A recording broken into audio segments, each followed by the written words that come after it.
We've got a shocking reveal at the end. We finally found our boy Lucas, and what is going to happen with Sims and his wife? Find out if we care on a brand new episode of Unbinged starting now. Welcome to Unbinged, the podcast talking about all the shows and movies you love to binge. It's me, fumbling it, Jagger May. That's Matthew Kaufhammer and Vig Doraiswamy. We just watched Silo episode 4. I actually literally went from watching it to here. Vig watched a little earlier. Cough, did you have time to like ruminate and gather thoughts? Or are you pretty fresh too? Yeah, I watched it twice. I watched it last night and this morning. But tell us why, Cough. There's a story behind here. Why did he watch it twice? Because my man fell asleep watching the episode. To be fair, Cough does that shit a lot. That's like regardless if it's even good. I watch it at like 11 o'clock at night, so it's sleepy time, you know. Daniel and Helen are the big thing, but are you excited to see Bernard again? Because we had Alfredo bring up an excellent point at when he was like, I think 2 weeks ago, about how Common isn't a great Sims replacement. Camille isn't a great Sims replacement. Or not Sims, excuse me, Bernard replacement. Bernard. And they're like doing the Moneyball thing of trying to recreate him in the algorithm. But they just brought him back and his face is fucked. How does that, does that do anything for you? You go ahead, Cough. I'm still talking to him. To be perfectly honest, no. Like, I don't care. Like, they show doing the fake out death thing.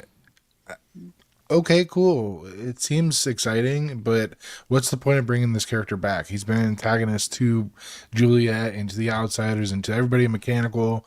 So now that he depends on them, he's going to be on their side. I don't see the point. What is the point of bringing him back? Here's something and Vig, I'm about to kick it to you on here because you're like me. You're the initiated. You know, we've read it. We did the work. We did the homework. I want to see Bernard for who he is in the book. Bernard is actually not a villain. I guess he's a villain in the sense that he was just following orders, but it was quite literally you have to follow orders or everyone dies. It's not like I'm going to follow orders and I die. It's everyone. I think we might be able to see what Bernard sees and Camille has yet to really learn or maybe not even care about, because honestly, I think Camille is borderline villainous now. They set that up obviously, but I think we want to believe that Camille is inherently good. You know, they're doing the villain thing where like, oh, well, they're a good person. They just did the wrong thing. Maybe with Bernard, we get to see that, hey, I had to do this because the people who build this place are fucked. Is that something that could bring you back? If that's the route they go, possibly. I think that is the route they have to go. I think they've like sort of boxed themselves into this tiny little corner here, right? They're like stuck in a corner now. They had to do that because if not, the discourse surrounding this most recent season has not been stellar for most folks, right? We were worried. Alfredo and I, when we just did the last episode discussion together, we're like, man, were we too negative? And then 99% of the comments are like, man, this show is losing us. It's getting a little boring. It's getting jarring. There's too much going on. They're opening up more questions than they are giving us answers. This is a way, I think, to tighten things a little bit. If they can do it without being too exposition heavy, and if they can really do a good job of showing and not just straight up telling, I think Bernard can finally play a role in helping us put together the greater pieces. Because ultimately, that's what we want, right? This show is for viewers of the show who haven't read the books, or even if you have, this is a mystery, and you are trying to understand what's happening. That's what Shift is about, the second book. That's what all this Daniel and Helen and all that's supposed to do is like get us some answers. Bernard is finally an option and a way for us to get those answers, and I think there's a fair amount to be revealed. But my worry is the pacing has been so off that I don't want like, okay, the reveal is Bernard and then we get none of the answers for the first like 35 minutes of next week's episode. Like that's not what I want. And my worry is that's the direction they're going to continue to take us in. I'm just really questioning a lot of the writers' decisions on like pacing and the payoff for what they're trying to show us. I'm very perplexed. And to bounce off that and kick it back to you, Koff, because like I could see you go to answer the same question. It's like, Vig, you're inherently right that we don't want exposition dumps, but they're giving it. But actually, all we want is exposition. You know, at the same time, like I don't want you to explain why they're in this big ass apartment and Helen's face is on it. I don't like, cool, man, whatever. I did not need to know that. I would like to know, maybe, who put the fucking silo in the ground. That's kind of, I actually do need that exposition. So it's almost like you're a little, and here's where I'm at, guys. I'm not trying to be negative. For you guys out there, if you're locked in and you're happy, awesome. This is great. But it is very real, like Vic said in our comments, that a lot of people are losing this. I love this story and I want you to experience it. So I'm talking as someone who is showing you a YouTube video, and I don't want you to tap the screen and see how much is left. Like that's where we're at right now, and I don't want that for people. So if we're going to get the silo exposition, like at that point, you're just gonna like you're over. You can't sit through this anymore. Like you're a toddler who like, fuck it. The previews were 20 minutes. Now you want me to watch through a movie? You know? No, like you're right though. The pacing has been up and down throughout the season, and really they seem to be wasting time on things that don't really seem important to the story overall. So if they can readjust and really refocus on the things that are important to the story, and the biggest questions we have, like you said, who the fuck built the silos, and who's the voice behind what, these commands towards Camille and Bernard being like, do it or everybody dies. Like, we're going to gas the silo. So it'd be really nice if they could get back to those questions and giving us those answers instead of, why does your ex have a portrait of you on his wall? And who cares? Like, I don't give a shit. They're still talking about their date. Yeah, exactly. Like, it's the not date. It seems their scenes seem both like unnecessary and over the top at the same time. Like they're piecemealing some important info in there. Like we get the reveal when they're talking to the cybersecurity guy from the Pentagon that the recording they heard, which instead of just letting us hear the recording, they have to then wait an entire episode and then tell us what was on the recording, which is that the planes seem to be not under the control of the pilots, which seems to be some sort of AI storyline, which if it is a rogue AI storyline, does that tie to the silo AI? And if so, that would be an interesting reveal if they give us that connective tissue. And I'm hoping that's what they do. And I'm hoping that they get back on that path. But it seems like they're taking a really, really long meandering path to get there. Yeah. And it's like, I obviously love this story, even if this show got me into the books. Like, I'm a fucking poser, guys. I didn't read the books first. Like I watched season 1 and then I had to go back to it. But that magic is gone for me. Like, and it's not even just the books. We do this all the time. Like we talk about House of the Dragon and we know shit. Like, believe it or not, guys, we're professionals. So like, I understand how to separate myself from the writing and the show. The show, there's a lot there that is good, and they are constantly distracting you with things that don't matter. That is what's frustrating here. It's like, I do not care about Knox and Shirley at all. I do not care about them. I don't care about, actually, Billings' wife is now more interesting. They did it, man. They did it. I actually care about his wife more than him.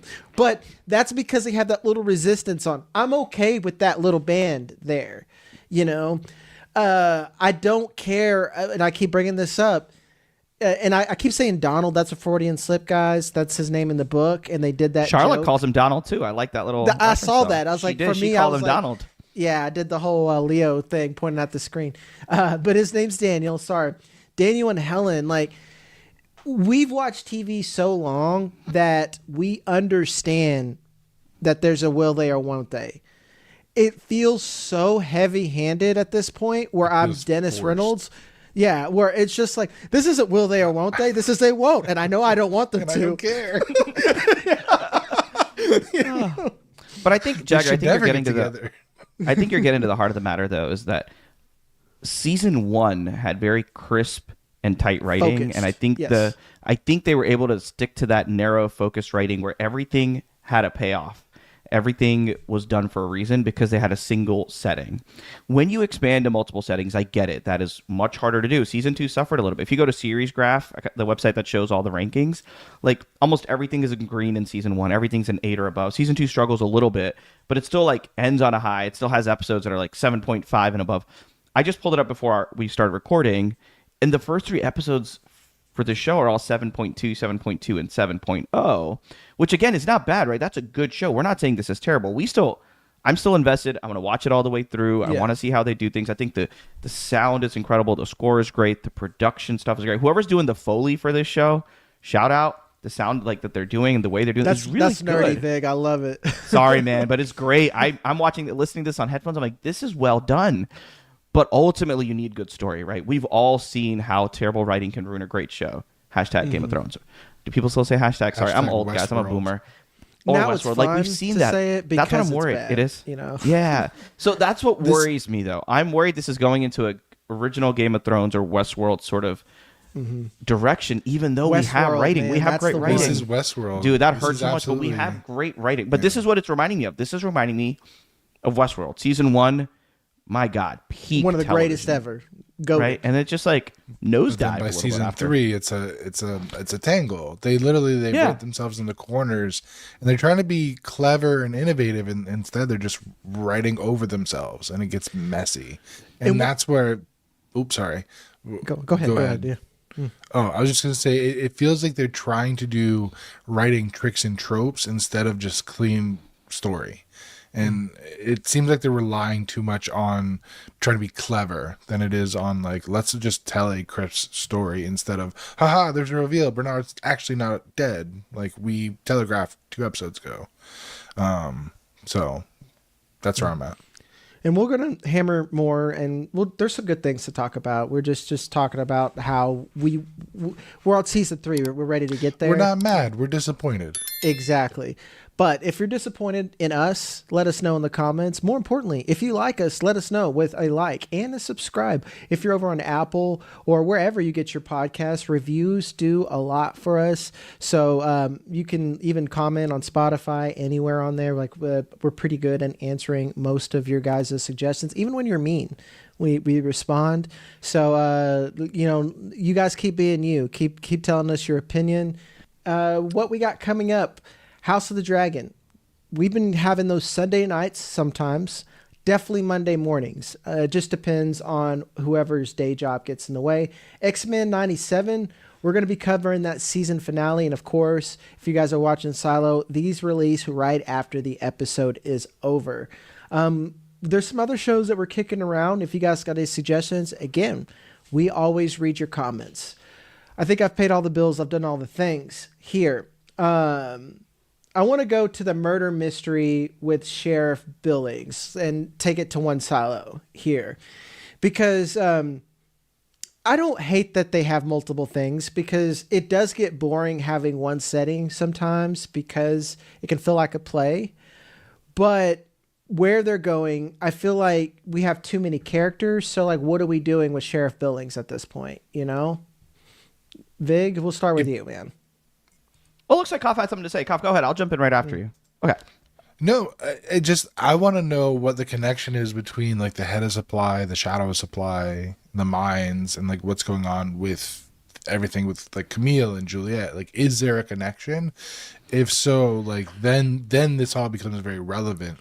And having Sheriff Billings actually actively looking into this gives me hope versus just having him fridged and sidelined while other things are going on. So I'm hoping this is not so much just giving him something to do, but this is going to lead to a deeper discovery that connects all of the different storylines. I think they will, right? Ultimately, that's what's going to happen. If not, this is just like absolutely horrendous writing to have this thing that goes nowhere. And I don't think they're that bad. But there's a tie-in, right? We have the Mike Davidson scene. We have the interviewing Glenda scene. They made Orla Kent such an important sort of at least character for an episode to try to make us care a bit more about her, right? They made her like someone we really like, someone who stands up for herself, a little like whatever George. Bella Ramsey She's did. New George. Yeah, New George. She's New George, but a little bit like, what they did with like Bella Ramsey in Lord of the Rings when she was like, this little upstart little girl. That's what Orla Kent was giving me Bella Ramsey vibes. But then they killed her. So now she matters a little bit. It felt too sudden for me. But I do think this entire side quest that they keep showing us with the sheriff will tie back into the greater story, and probably vitamin D plus and supply. And maybe he's the one who discovers what vitamin D plus really is. And maybe that's what happens. And to make it make sense. So I do think there's a point there. They're just dragging a little bit, don't you think? I think my worry is we're going to look at the end of this season and say, this could have been half a season. I think ultimately that's going to be my biggest criticism is there's a lot of fluff. Unless I'm mistaken and they are able to tie all this fluff in together. Like maybe it's relevant that her ex is on tour in South Sudan, but he's coming back in 4 days. Or assignment in South Sudan, but he's coming back in like 4 days. They just like drop these random bits of information. And I'm not sure what the point is. But I do think the sheriff stuff, and like you said, Jagger, his wife being an outsider, I think is nice. I think that adds something. I do like they gave some answers. We were doing a lot of criticism. I'm curious to hear what y'all think. I hate this trope in shows where like someone knows what's going on and they're in the room with someone else who doesn't know what's going on and they just won't talk about it and they'll drag it out for a whole season. I am glad that Lucas was like, dude, I'm sorry to burst your entire existence, but it's a lie. I don't care what you saw. The whole thing is a lie. It's video. It's a video in your helmet. And he's like, videos in helmets, huh? And like, he's like non-believing, but I'm just glad he outright said it. Like, I just hate when that sort of stuff gets dragged on forever. Yeah, I love that you said that because it really does feel like bad writing in the name of plot instead of writing realistic human things. That this is what I would say, which is, hey man, if raiders are coming, here's all the information you need to go. Like, it feels like sometimes in a movie, it's like, oh, remember, I'm about to die, but I've always loved you, and we're actually friends. And, oh, there's one thing that I really need to absolutely fucking tell you. Please listen, come closer, and then, die. That's what I feel like Lucas was going to do for a minute. So I'm glad that they didn't do that. And, Koff, when we were all together, like I wasn't here last week, but I had mentioned that and I'll say this again, that I don't care about the wives. It's just reversed for me. Like, I no longer care about Sims and his kid. I no longer care about Billings at all. I'm like, well, if the wives are going to be revolutionaries, well, fuck it. Like Sims, I'm just kind of like, I guess I understand Sims as a character. He's all about, and I relate. He wants the same. He feels good keeping everything the same. He's been conditioned to keep everything the same and not want order. And that's what's so fucking annoying about him, because even Bernard had mentioned to him, like, you're just so incurious all the time. Like that's why I never made you a shadow, because you're kind of fucking dumb and incurious. That this dude knows that vitamin D plus is going to, what it does, how to use it, and his wife's just going to blatantly deploy it.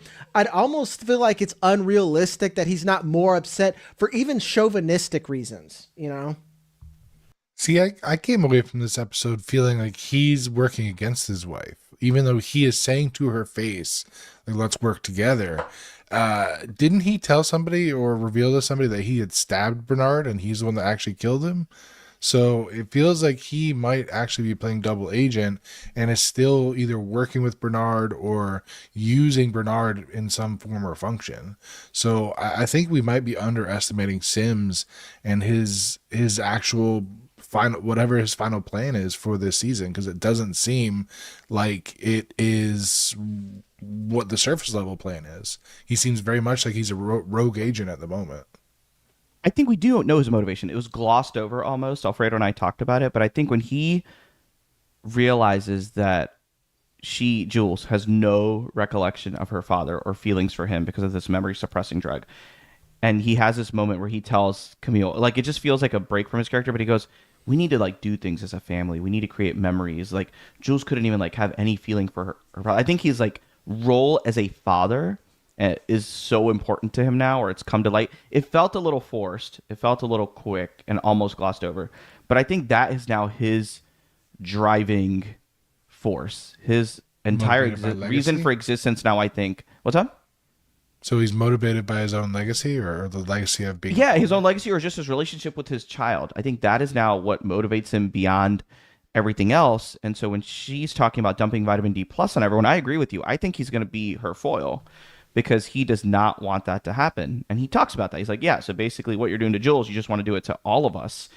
And she's like, yeah, I want to do it because that's the only way. What I do like, and I want to see if y'all thought this, at the end of the previous episode, I actually thought Camille wasn't going to go through with it. I thought that she was trying to perfect her, like, they hinted to how I can detect if you're lying based on the cortisol. But the algorithm overseer actually tells her, I picked you because you're really good at lying. And, that's why I picked you to do this. And maybe that's a bit of an affront, right? She's upset. She goes, thought I was picked because I like good in the face of danger and difficult decisions and I'd be a great leader. But you picked me because I'm a good liar. Well, screw you. I'm going to lie to you. But either they very clearly like orchestrated Jules's escape, which just sounds ridiculous because it seems way too bad. And there's no reason for them to have that conversation that Shirley's hearing. Or she really is just as villainous as we want her to be. And, which is what I think it is. I just think she truly is the primary sort of antagonist for now. Mm-hmm. So Jules' escape, right? Obviously, we have the nurse that I don't know her motivation at this point. She seems to have grown up in mechanical, so maybe she's being asked by Walker to help out. I don't know, but my head theory is that she's still loyal to Sims, and Sims is helping with Jules' escape and doesn't want it to be obvious that he's helping. So, like that he could be a mentioned, good story if they do it right. I like that, Koff. Right. So that's why I'm thinking maybe he is potentially still working with Bernard, and Bernard wants Jules to discover him. So he gets the nurse who's loyal to him to help free her, get her down to mechanical, get her to the void. So that's where I'm going with the story. Hopefully that's where the story is going itself, but who knows at this point. Yeah, I have to agree on that. It's I'd almost feel better if she was just trying to lie to the. I guess this is the point now where this is good writing. This is good TV. Where I don't know anyone's motivations. I think I'm at a point now where I'm ready to get to the collapse of the silo. It's gonna happen, right? Like it's happening now. It got close to it last season, so yeah, we gotta get back to that, right? Another revolution. Yeah, like I think we need to get post-apocalyptic or post-apocalyptic. That's where I'm just ready to go. So like I'm done with like who's lying to who. I'm like, all right, let's all put you in a horrible fucking situation, and then I want you to get tribal. That's where I'm ready to go. Because this is the difference between Silo and stuff like Fallout and Paradise isn't even close on this level, where Silo's all about order, obviously, about the Silo in there, where it is post-apocalyptic, but it's post-apocalyptic in the most organized fashion ever. And like we obviously could see already that any layer of or any facade that's going to be pulled from these people, it's just the same thing. It's human nature. They're going to devolve into nothing. And that's where the show needs to go, And then I feel like the Silo would be more interesting. And then we would be okay to have a lot more of that exposition between Helen and Daniel. Because again, I'm just ready to know what everyone's shocked about. Because it's like a TikTok video where they're like, here, I'm going to show you what happens when I do this thing that I mentioned 30 seconds ago, Mm-hmm. Speaking of tribalism, we got a little bit of that with the scene where Knox is trying to be a distraction to the Raiders. And you have him being confronted by the Raider who is like, so you're head of mechanical, right? You're the guy that started the rebellion, and then they beat the shit out of him. So we still have obviously some holdover and some bad feelings from that initial rebellion. I could see that absolutely coming into play and building into like a pressure pot situation where another rebellion pops off because now you have bad blood between Raiders and mechanical. And if mechanical pulls some stunt again where they try to turn the power off, or if the Raiders come down hard on them and crack down on them, we'd absolutely see some retaliation again. And that would be, like you said, that would be the more fascinating way to go with this, is to really see that devolve into that tribalism type of warfare. Yeah, because I missed it when, again, like things were moving And the key thing that I feel like we skipped over is that everything is designed to blame mechanical, right? Like they never. It was kind of a thing, and then we moved on. It's like you said, we were so close to devolving into nothing, and then it shifted, and nothing happened. There was no change, and now we're back to basically a new status quo where we can use pulley system now. We'll use a pulley system, but it's still like the same, day-to-day silo shit. The judicial still running things. We got new Bernard. We even got old Bernard now. Ironically, it was Jules coming back from the other silo that stopped the revolution. So did it really stop it, or did it just press pause and cause it for like a little bit of a reset of the board? When is she going to get her memories back? I guess she's starting to now, but like, yeah, I think they're going to give it to us It's gotta soon. be I think next episode she gets more and more. Is she already like the little flashback? Oh, She's George. remembering Shirley and yeah, exactly. And her talking about, I can't remember, but I remember the feeling. Like, I think it'll come back. They've played this on for too long. I will say, I think this is good use of memory loss. This is not memory loss as a trope, because the whole show is about controlling memory for societal control, right? Well, it's about a lot of things, but that is such a big theme. And I'm not spoiling anything for non-book readers, but that's what the book really goes into too. There's a lot of themes here, but that's a big one. The other theme I really like that y'all have brought up a little bit is there's sort of the psychology of conflict between the individual and the collective that we really go into, right? Like, to maintain order, individualism is a threat. And they've talked about that since episode 1, right? Like Rashida, or 2, Rashida Jones. They don't actually take her birth control out because she can't breed more of her people who have individualism or think about it. Jules is like, I think the icon here of individualism, because she's trying to really uncover all of this and do, what she needs to, even if it's not better for the collective. And you have Camille, who is the representative of the collective. And so there's a lot of good themes, and I do think they do a good job. I don't want people who are listening to think we're just like crapping on this show left and right. I think we're crapping on some of the writing and pacing and decisions, but I still think there's a lot. There's a lot of good here. Yeah. A lot of good that they are honoring the themes of the book, and they're staying true to the book, which I often complain about. Is I don't mind changes. You can change a lot of things from the book. In fact, I want that. If I wanted to see a scene by scene remake, that'd be fine. But like, I think it's okay to be more creative. Just don't lose us. Don't lose the themes. Don't lose the plot, literally and figuratively, and get us there. And so I think they are giving us some threads of things heading in that direction. But man, the memory, like you said, we got to get either her memory back or some other way for this to just answer some questions, man. I can't keep having more open questions. I feel like less and less questions have been answered. Because the thing, like, I want to hit on that. Jules, Hugh Howey wrote a really good character that's like, I won't say a chosen one, but it's very chosen one tropes that have led to a really fast-paced story that isn't very much like a typical fantasy story where it's just like, on the 10th day, the third son born on the third planet, blah, blah, blah. No, she wasn't supposed to be born. That's something that's also hit on. Like, they don't want certain people to make babies. That's why there's a lottery in there where like for me, they wouldn't want me. They'd like, snip, come get that vasectomy, brother. You asked too many questions. Cough, you getting snipped, dog. Vig, you getting snipped. Oh, I'd be volunteering though. Like, that's well, okay. Well, the doctor's like, he's out of line, but he's right. It's like because he's so individualistic, he's not gonna have kids. Like, Cough, you're like so liberal with that idea that you're like, you're doing what they want you to do. The full 360. Exactly. But Jules wasn't supposed to be born. And her being born, her mom, you get Jules, and her being the focus, she's the grain of sand in the machine of the silo that starts to devolve. And Bernard, I think he brings that up in the book. Again, I'm reading the book at the same time, so I'm really confused sometimes with this reread and this, where he's like, you are a problem. Your existence is a problem, like, because you were never supposed to be born. And her just being born set us on the path of where we are today.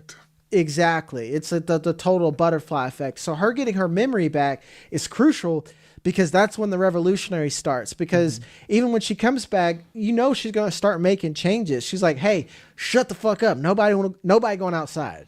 You know, everyone shut the fuck up.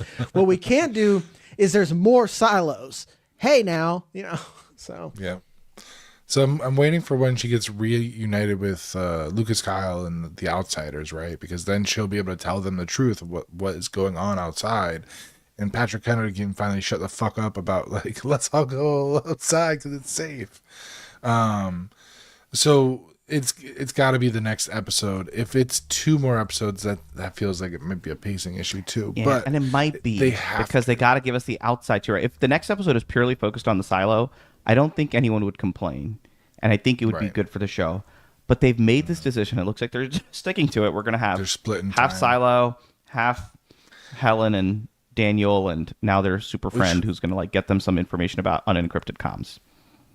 Which hopefully we get the reveal of, like, because we're getting close to the penultimate, if not the finale of the season. So hopefully we get some sort of reveal of what's going on the outside, like the hopefully an answer of like who's building, because they have to be building the silos already. Like there's no way they haven't started building them yet, right?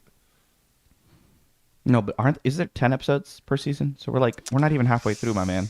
We got a lot. This is episode 4. We got 6 more. There's a lot So I thought for them to do. Okay, I hope Maybe there's I actually feel a lot better, dude. That actually does a lot for me. That is a lot for me.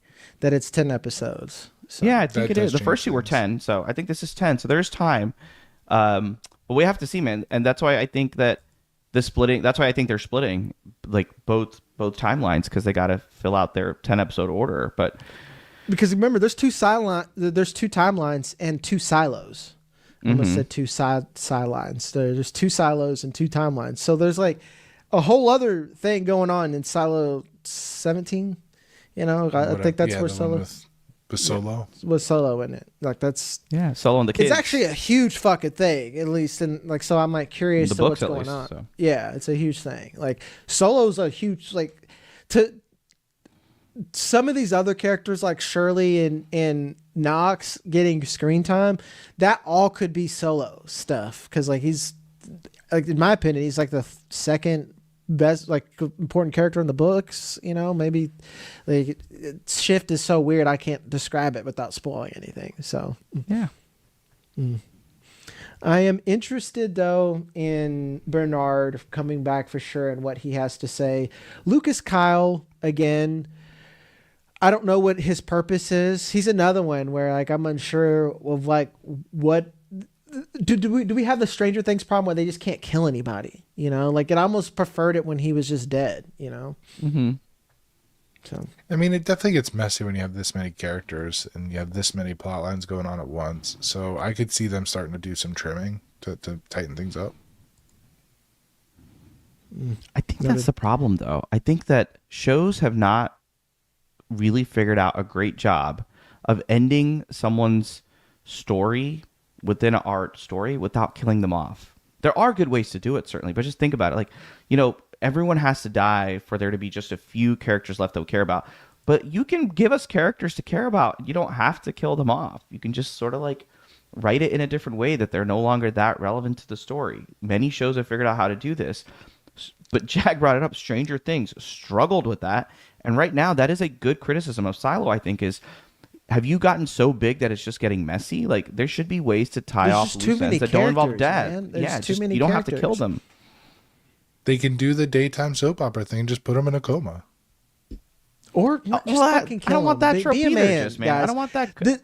This is a universe where you could kill characters. If this was Scrubs, no, you don't need to give everyone cancer randomly or they die in a car wreck off screen. You know, like, you would say so-and-so got a new job. You know, that makes sense. But for here, Lucas dying makes 100% sense. Bernard did die. Like, it makes sense that he would die. It's like Game of Thrones, you know, I guess Arya flying or riding off into the sunset, quite literally, is the only example we have of someone being written off. Everyone else was just kind of dead, and I never once complained, you know, like, well, I wish someone would just retired in the Highlands, you know, they just go back to the garden and die slowly. You know, that's just like, doesn't really happen. So I'm okay with that. Kill your characters, man. Kill your characters. Anything to talk about before we head out? Nah, I feel like this episode did a lot of treading of water, and I'm hoping the next episode presses the gas pedal a little bit. Yeah, it's exactly how Alfredo and I finished the last one. Was like, we need pedal to the metal for this show a little bit. I know you got 10 episodes maybe, but man, we need to tidy things up, get some answers, move along, maybe kill some characters or end their stories in a nice way, wrap them in a bow. Maybe blow up another stairwell. That was kind of cool. Do that again. Yo, I mean, they only got the one, this bro. criticism. Can we talk about this? No, they don't, Jagger, and that's the point. When you can climb, why are there not more secret stairwells between? Well, I've been thinking about this since like season 1, and obviously they show it, but like when Nurse takes her down through medical, she just opens this thing like, here we go. We can just go down through this. Or in the last episode, when the Raider leader goes into the room and she like finds that there's a hole. They haven't even addressed that, right? They found tunnels. The leader of the Raiders, or maybe it was Emerson. I can't exactly remember. Maybe it was someone else. Opens a sink or something. I'm forgetting the details for a lot of stuff. Behind the tiles, she's like, "Oh, there's all these tunnels, and we're done. We are never addressing that ever again. We're not bringing it up. We're not going to tell Camille or anything else. We're not going to like show us a scene of them going like sending a search party down the tunnels." So a lot of plot holes, literally and figuratively here, but self-made. Yeah, man. You just didn't even have to do self-made. that. Yeah, we didn't even have to do that. Yeah. Didn't have to do it. You could just they escaped somehow. Don't have to tell us how. We assume they have tunnels. Don't show us the tunnel. But man, but seriously, someone give me an answer to this. Why are there not more stairs in between levels, like homemade stairs that people have done? And if there aren't many, because the algorithm knows. Yeah, man, people violating the pact left and right, though. A stupid book. The algorithm will kill. It's literally like you got to do this. Yeah. It's the whole plot. That's the whole plot. But the problem is that's the whole plot of this: the collective versus individual. Yeah. But the problem is the head of IT doesn't tell anybody why they can't do the things. They're just like, you got to do it because the pack says so, and then hope that everybody complies instead of being like, you can't do it because you all die. Like, we'll all die if you don't listen to me. There are some glaring plot holes there. But actually, no. This is, I think, addressed more in the book. Then you just have mob rule. When you tell people that they can't do something or they'll die, that just doesn't work. Look at climate change, man. Come on. We've all seen Don't Look Up, man. That shit does not work like that. You have to fucking trick these people in like the most creative ways possible. So like that, to me though, the secret, if anything, the fact that the secret tunnels exist are against the themes of the story. In my opinion, it's like, but it makes sense, right? But it's the outsiders. I think it's like, again, I agree, it is against the theme, but you could see that it's the outsiders using it, and they're very much the antithesis of the pact, right? They're like, screw the pact, the outside is real, it's green. I've seen the cleaning video. We got to get out there. So I think like that makes sense, but just address it a little bit. You just like, they're leaving all these, I guess, open and unexplored tunnels, literally and figuratively. And I also think it makes sense that within any population size, especially one of like 10,000 people, you're going to have a few like individuals who, no matter what you tell them, no matter what you say, no matter what evidence you give them, they're going to be like, nah, I'm going to do what I want to do because I'm smart or I believe in this. And it doesn't matter if it's contrary to every piece of evidence, they're going to do what they want to do. And that feels and they like get sent to the mines, Koff. That's what happens. They get sent to the mines. Good point. But if you're smart, you can be like a Patrick Kennedy where you just kind of like float under the surface until shit pops off. Yeah. I'm still excited, guys. I know that we've been like ragging on this show a little bit for this season. I think generally the comments and viewers agree. The ratings agree, but just like fix the pacing. Give us some answers. Yeah. Do it in a nice way. There you go. Don't Game of Thrones and Lost. And not Lost. Lost was fine. Don't Game of Thrones and Westworld this show. That's all I'm saying. Yeah, it just feels like they're trying to overcomplicate things for no reason. Yeah, I always wonder what writers believe. Sometimes when it's not that you didn't have to do this. You didn't have to do this from your story standpoint. You didn't have to do this from the source material standpoint to create this other stuff. I always wonder what goes through their head. Like, I understand, like, I want to do something different. But I want to do something different because I want to tell something like this. You know, like I want to go to Supergirl. I get the vision a little bit. Like, instead of making it a little bit more James Gunny, Like, why don't we make it a little bit more Mad Maxy? But they didn't quite lean into Mad Max enough, and then too much of the James Gunn, so we got what we got, you know. But like, I understand having those, but just like blatantly throwing away lore that is there for a purpose to build up the whole idea, I'll never understand that. I can't go back to a time and think, damn, that was good. That was so much better than than what an author spent years of their life writing. You know, I think that's I think one of the best ways of talking about the biggest criticism I have with adaptations is stray away from the books. Even change like what, you know, even change what the themes were, like Starship Troopers, for example, right?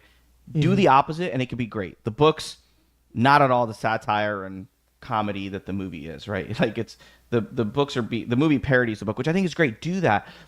But don't try to like stay true to the lore and then not do it by messing up and changing things that don't need to be changed and excluding things that don't need to be there. Like, make changes valuable. Here's a quick example. Do y'all remember when they like shut down the silo in season 1 and regenerated it, and like when they rebooted it, the cafeteria flashes, like screen flashes like the outside beautiful pristine green. Yeah, it shows the helmet video. Never brought up ever again. So I was like trying to read about that a little bit and see what happened. Not quite, because that's what convinces the sheriff assistant lady to be part of the outside. Sure. She saw that video. Yeah, no, but I mean, there's like the greater collective, thousands of people, hundreds of thousands of people, like 10,000 people maybe saw that, right? Or 8,000. Yeah. Like, you think that wouldn't come up at all? But anyway, the bigger question I have with that is, so someone actually interviewed Hugh Howey about this and said, hey, any idea why they did that? And when the author of the books upon which your series is based goes, I have no idea. He basically told them, I thought there was going to be like a fluorescent green that sort of flashes like when a screen's calibrating itself or something.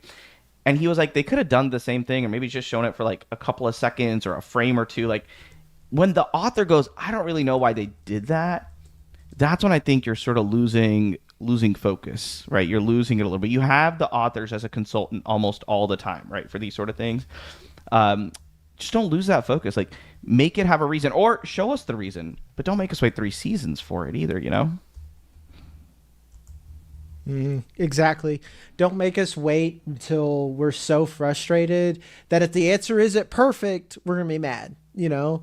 Because that's like we all were just gonna go back to Game of Thrones. That was like it's like our war in like a TV sense, you know? It's just like, you know, like, yeah, remember the war? Yeah, that's how they used to talk about World War II. I survived the Game of Thrones. You remember season 8 Game of Thrones? Yeah.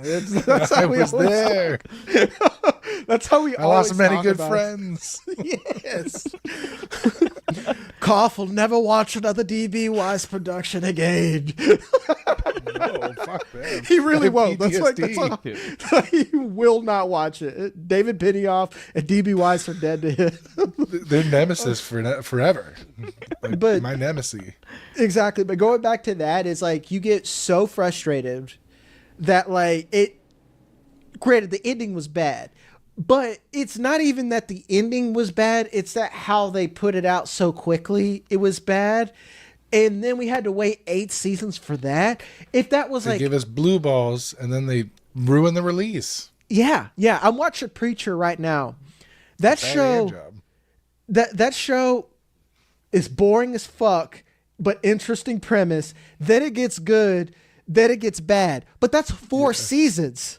Like, it's a wild ride. It's so uneven, dog. But it's 4 fucking seasons. So like, even though it ends bad, I'm like, you know. They don't stretch it out. Which this you know, Silo, we're nowhere near. If we're on like season 6 or 7 and we still have these complaints, then we have an issue. But like season 3, it's pretty normal for a show to kind of stumble around season 3 or 4 from a pacing standpoint. That's not surprising. Mm-hmm. It's very fixable. It's very, very fixable. It's a setup season, ultimately. That's the problem. Yeah, exactly. I think this entire season is a giant setup for an entire finale season, which I'm hoping is going to be like a Sanderlanche for Sanderson fans. You know, like this, just his, like Brandon Sanderson, we don't need to spend too much time on this. He's known for writing ginormous books sometimes, but the tail end of it can be like 400 pages of rapid pace, just like action. And they could do that. There's enough there to do this for an entire season, and they could do that. I'm not saying you need to, but that might be what they end up having to do, because this season to me just feels like so much setup for a finale.